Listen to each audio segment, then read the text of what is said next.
الحمد لله رب العالمين والصلاة والسلام على أشرف الأنبياء والمرسلين وعلى آله وأصحابه أجمعين.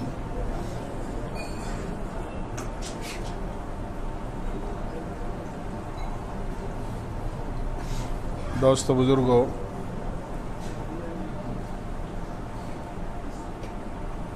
اللہ تعالیٰ نے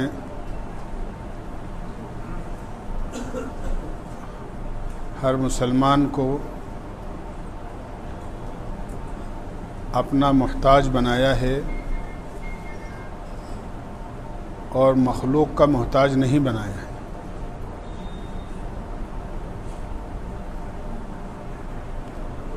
اسی لیے اللہ کے نبی علیہ الصلاۃ والسلام کی احادیث میں اس کا تذکرہ آتا ہے. اللہ تعالیٰ نے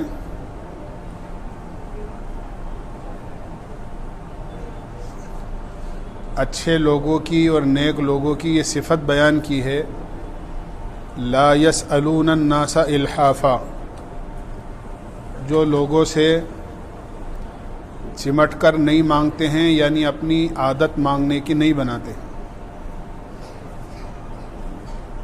مسلمان کو خوددار رہنا چاہیے، اپنی ضرورت میں اللہ سے مانگے اور کوئی سبب اختیار کرے تاکہ آدمی کی ضرورت اللہ تعالیٰ ان اسباب کے ذریعے سے پورا فرما دے. اسی لیے اللہ کے نبی علیہ الصلاۃ والسلام نے ارشاد فرمایا ہے، الید العلیٰ خیر من ید السفلیٰ، اوپر والا ہاتھ نیچے والے ہاتھ سے بہت اچھا ہوتا ہے، یعنی دینے والا ہاتھ لینے والے ہاتھ کے مقابلے میں بہت اچھا ہے.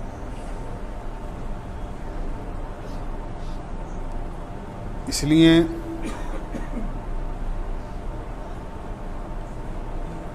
آدمی کو چاہیے کہ آدمی اپنی کوئی ضرورت پیش آئے تو اللہ سے کہے. حضرت ابن عباس رضی اللہ عنہ اللہ کے نبی علیہ الصلاۃ والسلام کے چچزاد بھائی ہیں. ایک مرتبہ اللہ کے نبی علیہ الصلاۃ والسلام کے ساتھ سفر میں آپ کی سواری پر پیچھے بیٹھے ہوئے تھے. اللہ کے نبی علیہ الصلاۃ والسلام نے چند باتیں ان سے ارشاد فرمائیں. اس میں ایک بات یہ بھی تھی، اذا سألت فاسأل اللہ واذا استعنت فاستعن باللہ، تمہیں اپنی کسی حاجت اور ضرورت میں اگر کسی کے سامنے ہاتھ پھیلانے کی نوبت آئے تو مخلوق کے سامنے ہاتھ مت پھیلانا، بلکہ اپنی ہر ضرورت میں اللہ کے سامنے ہاتھ پھیلانا. اگر کہیں کسی تکلیف، پریشانی اور مصیبت میں گرفتار ہو جاؤ اور اس وقت میں تمہیں مدد کی سخت ضرورت پیش آئے تو بجائے اس کے کہ تم مخلوق سے مدد مانگو، تم اللہ سے مدد مانگنا. اذا سألت فاسأل اللہ واذا استعنت فاستعن باللہ، اللہ سے مدد مانگو. اس لیے آدمی کو مخلوق سے مانگنے کی عادت نہیں بنانی چاہیے. ہمارے یہاں تو مستقل یوں کہیے کہ برادری کہیے یا ایک پورا محلہ کہیے، پورا علاقہ کہیے، ہر جگہ بستی کی بستیاں ایسی ہوتی ہیں. کئی گھر بستیوں میں ایسے ہوتے ہیں جو باقاعدہ فقیروں کے نام سے اور بھیک مانگنے والوں کے نام سے موسوم ہوتے ہیں کہ صاحب یہ کون ہیں، کہ صاحب یہ فقیر لوگ ہیں، یہ کون لوگ ہیں، کہ صاحب یہ بھیک مانگنے والے لوگ ہیں. اسلام نے قطعاً اس کی اجازت نہیں دی ہے، بلکہ ہر زمانے میں، ہر دور میں، ہر موقع پر لوگوں سے مانگنے اور سوال کرنے اور گھر گھر جانے کی اور لوگوں سے سوال کرنے کی مذمت اسلام نے کی ہے، اس کی برائی بیان کی ہے۔ اللہ کے نبی علیہ السلام نے ارشاد فرمایا، اگر کوئی آدمی اپنی کسی مشکل اور پریشانی میں مخلوق کے سامنے ہاتھ پھیلاتا ہے تو اللہ تعالیٰ اس کے اوپر فقر و فاقے کے 70 دروازے کھول دیتا ہے، اور آدمی اپنی ضرورت میں اللہ سے کہتا ہے تو اللہ تعالیٰ اس کی ضرورت کا غیب سے انتظام فرماتے ہیں۔ خود قرآن کریم میں اللہ تعالیٰ نے فرمایا ہے، وَمَن يَتَوَكَّلْ عَلَى اللَّهِ فَهُوَ حَسْبُهُ وَمَن يَتَّقِ اللَّهَ يَجْعَل لَّهُ مَخْرَجًا وَيَرْزُقْهُ مِنْ حَيْثُ لَا يَحْتَسِبُ۔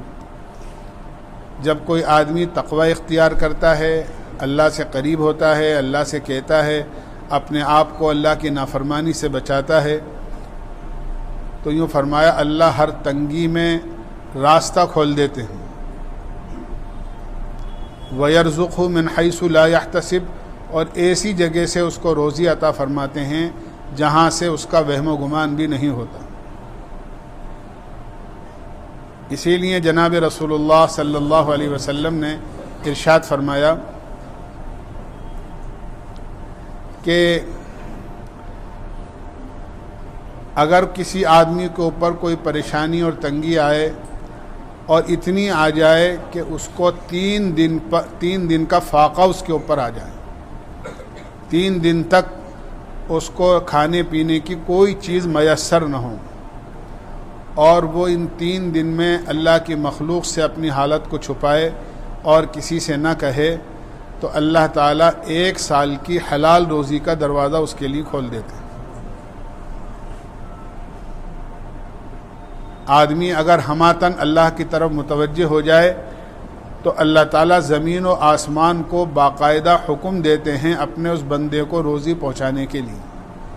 شرط یہ ہے کہ آدمی اللہ کی طرف متوجہ ہو۔ اسی لیے اللہ کے جتنے نیک بندے ہیں، خاص طور سے انبیاء علیہم السلام، وہ سارے کے سارے کسی نہ کسی کام کو کرنے والے ہوئے ہیں۔ حضرت آدم علیہ السلام کے بارے میں آتا ہے کہ آدم علیہ السلام کھیتی کرتے تھے، زراعت، زمینداری، اور اس سے آگے بڑھ کر آدم علیہ السلام صنعت کار بھی تھے۔ بلکہ میں آپ سے کیا کہوں، آدم علیہ السلام پوری دنیا کے تمام انسانوں میں سب سے بڑے سائنسداں تھے آج کی زبان میں۔ اور یہ بات میں اس لیے کہہ رہا ہوں کہ دنیا میں آدم علیہ السلام نے جہاں اللہ کے دین کی دعوت کا کام کیا ہے، آپ نبی تھے، اللہ کے برگزیدہ بندے تھے، دنیا میں انسانوں میں سب سے پہلے انسان تھے، جہاں انسانوں کو جینا سکھایا، اللہ کا حکم اور اللہ کی فرمانبرداری پر عمل کرنا سکھایا، وہاں آدم علیہ السلام نے اپنے ہاتھوں سے سب سے پہلے جس چیز کی ایجاد کی ہے وہ پہیے کی ایجاد کی ہے، اور پہیہ اپنے ہاتھ سے بنایا ہے۔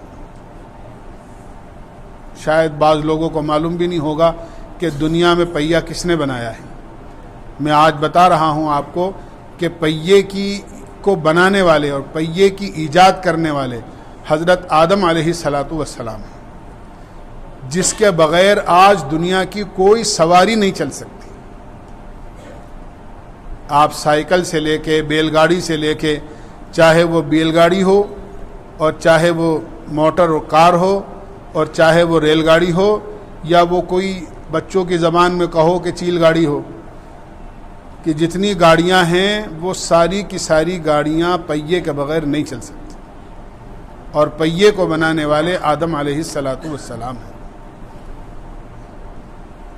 اس طرح انبیاء علیہم نے قلم سب سے پہلے حضرت ادریس علیہ السلام نے ایجاد کیا، استعمال کیا، اور لکھنے پڑھنے کا کام سب سے پہلے حضرت ادریس علیہ السلام نے شروع فرمایا، اس سے پہلے نہیں ہوتا تھا۔ اسی طرح ادریس علیہ السلام اپنے ذریعہ معاش کے لیے باوجود اللہ کے نبی ہونے کے اور اللہ کے دین کی دعوت کا کام کرنے کے خیاط تھے، یعنی کپڑے سیا کرتے تھے اور اپنی روزی روٹی کا انتظام کپڑے سی کر فرمایا کرتے تھے۔ حضرت داؤد علیہ السلام بادشاہ بھی تھے، اللہ کے نبی بھی تھے اور رسول بھی تھے۔ اللہ نے زبور جیسی کتاب آپ کے اوپر اتاری، لیکن ساتھ ساتھ شروع کے اندر تو بیت المال سے آپ کو وظیفہ ملتا تھا، لیکن ایک مرتبہ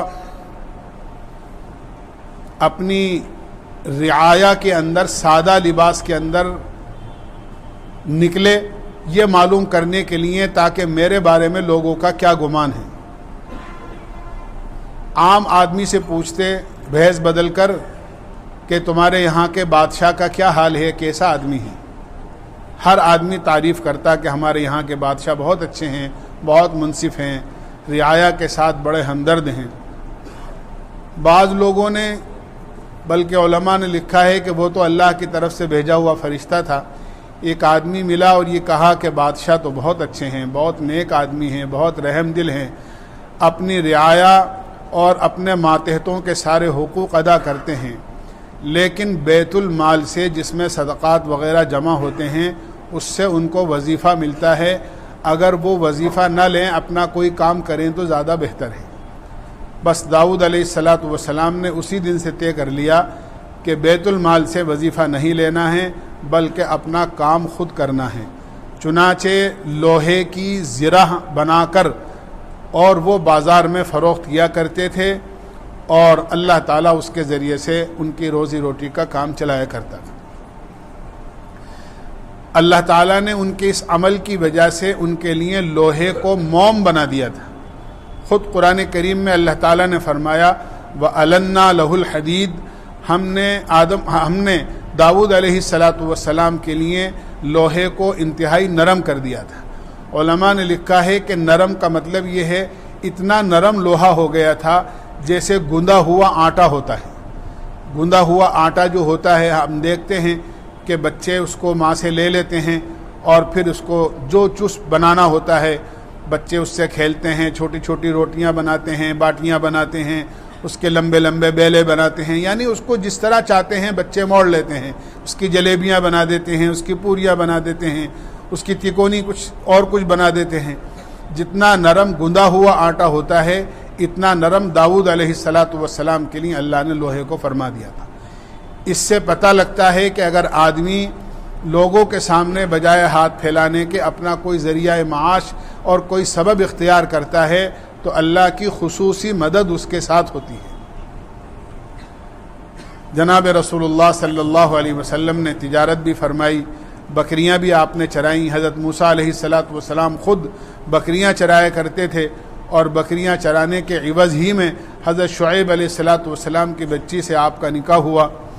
بہرحال انبیاء علیہم السلام کی پوری تاریخ ہمیں یہ بتاتی ہے کہ انبیاء علیہم السلام اللہ کے دین کی دعوت اور دین کا کام کرنے کے ساتھ ساتھ اپنا کوئی ذریعہ معاش کے لیے سبب ضرور اختیار کرتے تھے۔ اس لیے بجائے اس کے کہ آدمی گھر گھر بھیک مانگے، در در آدمی جائے اور سوال کرے اور باقاعدہ اسی کو انکم کا ذریعہ بنا لے، اب تو لوگ یہاں تک کہتے ہیں کہ ایک فقیر دوسرے فقیر سے فون پر بات کر رہا تھا، ایک بھکاری دوسری بھکاری سے فون پر بات کر رہا تھا کہ آج کتنا کلیکشن ہوا۔ وہ کہنے لگا کہ یار آج تو بہت کم رہ گیا، 4000 ہی ہو سکے ہیں، آج تو صبح سے شام تک صرف 4000 ہی ہو سکے ہیں۔ دوسرا کہہ رہا ہے کہ نہیں اللہ کا شکر ہے میرے پاس تو 8-9 ہزار روپے ہو گئے۔ آپ اگر اس کو ماہانہ جوڑیں گے اور ماہانہ اس کا ایوریج لگائیں گے تو کسی بڑے سے بڑے آفیسر کی بھی تنخواہ نہیں ہوگی اتنی جتنی ان کی کمائی ہوتی ہے۔ لیکن اتنی ذلت کی روزی یہ بہت بری چیز ہے۔ اللہ کے نبی علیہ السلام نے ارشاد فرمایا جو دنیا میں لوگوں سے اس طرح بھیک مانگتا ہوگا اور در در جا کر لوگوں سے سوال کرتا ہوگا، قیامت میں اللہ کے سامنے اس کی حاضری اس حال میں ہوگی کہ اس کے جسم پر گوشت کی ایک بوٹی نہیں ہوگی، بلکہ وہ سارا کا سارا ہڈیوں کا ڈھانچہ ہوگا، اور لوگ اس کی اس حالت کو دیکھ کر سمجھ جائیں گے کہ یہ دنیا کے اندر بھکاری تھا اور لوگوں سے بھیک مانگا کرتا تھا۔